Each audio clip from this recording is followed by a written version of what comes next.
On this edition of FedGov Today with Francis Rose, sponsored by Synac, securing the next generation of artificial intelligence, agentic AI. This is where agents are using the models to ask questions in a more rhetorical manner. So imagine you have two LLMs talking to each other, and they're iterating on a problem just like we would iterate in a conversational manner. Former technical director at NSA, Mark Core, on FedGov Today in just a moment. The new chief financial officer at the Department of Housing and Urban Development already knows his way around the agency. Irv Dennis is back in that job, and he'll be on FedGov Today TV this week. You can watch the show this Sunday morning at 10:30 on ABC7 in Washington and on the FedGov Today YouTube channel. If you missed the debut of the show Sunday morning, you can watch it on demand anytime at fedgovtoday.com and on YouTube. The General Services Administration's rolling out a new generative AI tool for its employees. Zach Whitman, the Chief AI Officer and Chief Data Officer at GSA, says the agency will use staff input to drive the evolution of the tool. Mark Core is Chief Technology Officer and co-founder at Synac. He's former technical director at the National Security Agency. Synac sponsors today's FedGov Today podcast. Mark, welcome. It's great to talk to you. This is just one example of a number of different tools that agencies across the government are using that revolve around generative artificial intelligence. What does that shift, what does that intense adoption mean for the security of the networks, for the security of the agency's data, and for the way that data moves through those networks? Welcome, Mark. It's nice to be with you, Francis. Thanks for having me. It's a transformation that every business is going through. The government's not unique in this. There is a proliferation of tools now, whether it's the ChatGPT, the Anthropic Claude, Google Gemini. Everybody is adopting these tools, and enterprises and governments alike are worried. What happens when my data is entered into those tools? Is the data being used to train the model? Does it become part of the model? And one thing that I learned talking to OpenAI is that if you're on the free plan with OpenAI, all of that data does get used for the model training. They're analyzing the questions, they're analyzing the files you input, the images, and the responses to make future queries more optimized and more accurate. So, it's something that everybody needs to worry about. Are the proper data controls and hygiene in place? Is the workforce trained on what data is suitable to be input to these systems? And so the good thing about having an agency that's leaning forward and putting out their own tool is that you can encourage people to use the agency's tool, not just a random one from the internet. This actually came up a few months ago, if you recall, the DeepSeek news story about China's DeepSeek application that they launched in the US App Store for everybody's mobile phones. Well, that Chinese model was receiving inputs and a lot of traffic from across the US. And there were a lot of concerns that sensitive corporate information was going to be input to that and end up in Chinese hands. So it's a common thing that we're going to have to adapt and train our employees and staff on how to manage corporate data and which systems are authorized to process that data. You have a unique perspective because you have private sector experience and public sector experience. What are the differences and similarities into the thought process and the strategy development of using generative AI and securing generative AI for a private sector enterprise versus a federal government organization? I think there's a lot of overlap in this concern around data privacy. The tools are quite good at analyzing data, right? They can save you a ton of time, taking spreadsheets and saying, do this analysis on it, or taking raw data from your email, for example, and saying, well, what's a suitable response to this inquiry? That's a problem across government and commercial, companies alike. And one of the things that is a challenge is just the processing of sensitive data and how do you make sure it's handled securely. One of the things that we're starting to realize is that the tools are so prolific that, employees are picking them up on their own and they're using them in their personal lives, and it's blending the personal use of AI with the business use of AI, especially as people are working remotely and they're so integrated with their same device being used at work and at home, and bring your own device world. It's really an interesting time because everybody's using AI to make themselves more efficient, and the efficiency gained is sometimes seen as more important than the privacy that you're handing up. And this is going to be a reincarnation of the old privacy debate. Do you want more profit and more efficiency in your work, or do you want to sacrifice this privacy? And so the adoption of these tools, we're not going to stop. People are going to continue to use them. And it's just going to be really important that we put out the right guidance of what data is suitable for which systems. And in government, if they're going to launch their own, like GSA is doing, I think that's a great approach. Most of the major cloud providers, if you're using Azure for government or Amazon government, they have authorized models that you can process sensitive data on, and you're not going to end up causing a leak. But it's really important to separate that personal use from business use. That's exactly the reason that another agency person told me, not GSA, that they're developing their own tool internally because they recognize the efficiency gains and effectiveness gains, but they don't want their people running that data places where they don't know. It's kind of the 21st century equivalent of shadow IT, where people used to go off and buy their own servers and stick them under the desk and plug them into the network, and nobody knew about it until it was too late. And that's exactly what these folks are trying to avoid, it sounds like. And it sounds like you're endorsing what they're trying to avoid. Yeah, absolutely. And I run a small company. Our company is about 200 people. And I went to the major providers of AI tools and I said, hey, give me the users with anybody with my domain name that's registered with your service, and basically sent them a request for data. And they came back with way more users that were using the service than I had realized. And our employees had just signed up for that. And that's something that every business needs to watch out for, and make sure that they're educating their workforce and controlling that access. And you look at the optimizations that you're getting in the workforce, you're actually getting way more effective work out the door with the use of AI. And so it shouldn't be something that slows down adoption. We need to just put the right controls around it and the right policy frameworks. I mentioned generative AI, and there's a term that I'm starting to see in the market that I would appreciate your definition of. What does agentic AI mean in your view, Mark? Oh, agentic AI, this is the next wave. This is where agents are using the models to ask questions in a more rhetorical manner. So imagine you have two LLMs talking to each other, and they're iterating on a problem just like we would iterate in a conversational manner right here. And so they'll ask a question, the other one will answer, and then they'll keep asking questions back and forth by themselves to resolve the inquiry. And so it's a really a unique way to leverage just the power of these agents, because they will, through question and answer, iterate and get you the best response. And in many ways, it mimics how humans solve problems. And so we're seeing the adoption of agentic systems, but more importantly, multi-agent systems that have different specialties and different roles in the conversation. So you can think of it as a product management function. Let's say we're building a web application. You may have an agent that is a designer helping you with the design of it. You may have a front-end engineer building how the website looks. And then you may have a back-end agent that is, constructing the how the actual site is served from the servers itself. And all these agents work together to fulfill your requirement of building that application. And so it really is a force multiplier, and this is going to be the next wave of how people leverage Gen AI. One of the things that we're seeing now is multiple organizations putting out agentic frameworks. And it allows developers really to customize how the agents operate, and you can build these, just like we would train a human to execute a particular task. You're going to be able to build an agent that can execute that task and do it at a cost that's very cost effective.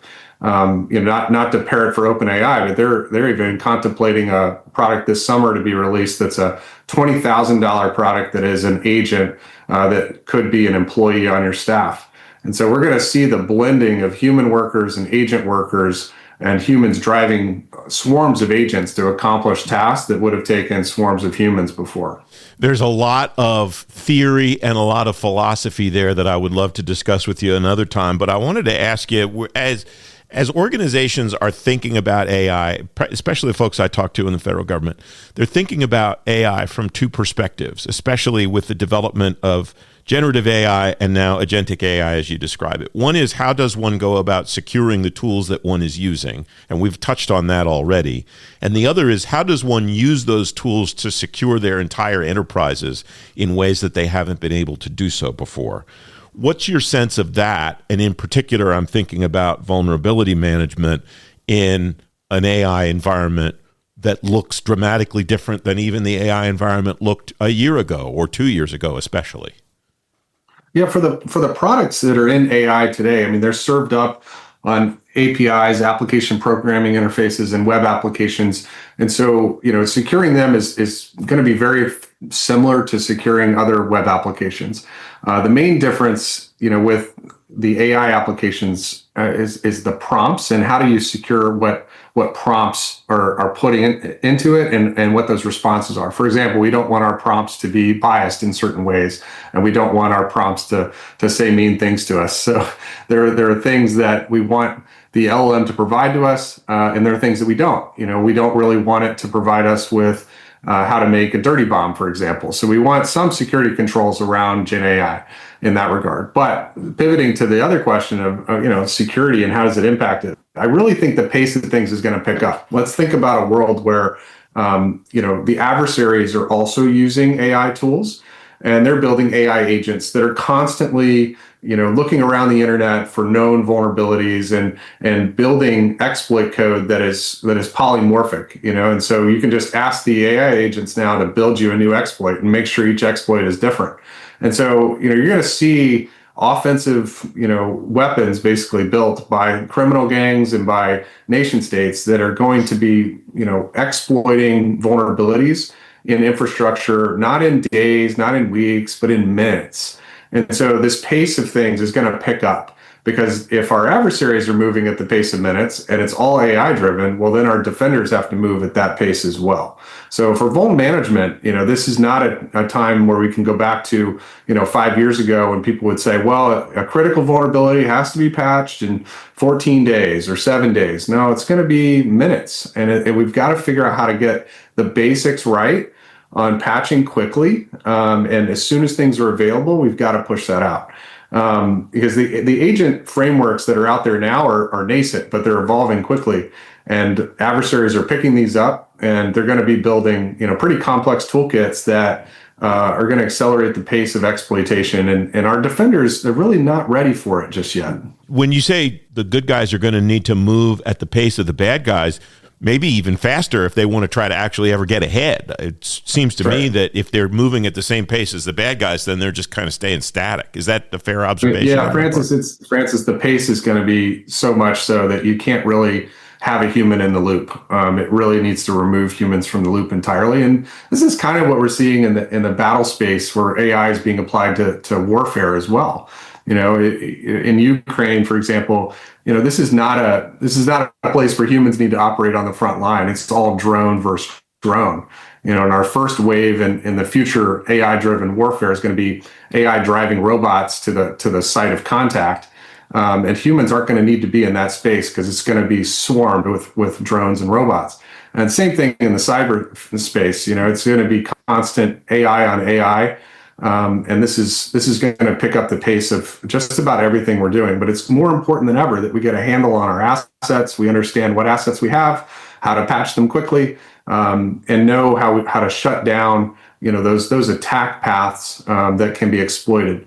The technology that we're using under the hood is not evolving at that same rate, right? So we're going to be stuck with the technology footprint that we have for many, many years. The main planks of security in the government right now are FedRAMP and making sure that a system is FedRAMP certified, and an application is FedRAMP certified, and the zero trust concept. What has to happen with them to evolve in a way that it hopefully eventually can get ahead of that pace that we have just been talking about, Mark? Yeah, so right now the FedRAMP program is very robust in terms of the controls and the documentation that's required, but it's very much a paperwork driven process. And so what the FedRAMP office is trying to do now under this administration is move to more of a machine-to-machine verification of compliance. And that's probably what we should have done 5 years ago, but we're getting there now. And the idea is that, instead of that stack of that paperwork, that 300 to 500 page system security plan being verified by an auditor by hand, we would have the compliance controls checked by software, and then push those compliance controls up to the FedRAMP office so that they can constantly verify that FedRAMP programs are meeting the security requirements. Right now, that is it's a human verification and human analysis on that data. And it needs to be more machine analyzed and then machine flagged and ideally machine remediated. So that's really the next step there. I mean, the Zero Trust initiative is a great idea just to modernize, how we authenticate. But all of this rolls together into, we've got to keep pace with the technology. We've got to start sunsetting the legacy systems. And we can't hold on to these legacy systems if they don't give us the proper security controls. There's no need to go back and have more data breaches across agencies because we didn't modernize quick enough. It's time in 2025 to start to sunset things. You mentioned that the changes that are coming to FedRAMP probably should have happened already. What else should be happening already that you would like to see in the next, say, 6 months or year to get to a more secure, more hardened cyber position in your view? Yeah, I mean, in government specifically, there's a lot of assets out there. The government footprint on the internet is quite large. Even from the invention of the internet, right? The military and DoD ran ARPANET, and that turned into the internet. Well, that means they own a significant amount of IP space. The addresses on the internet, and so we've got to get a handle on our shadow IT. Got to get a handle on what's running out there, and the legacy technology is one of the main issues that I see. One of the other ones is just the inability to scale testing across the government attack surface.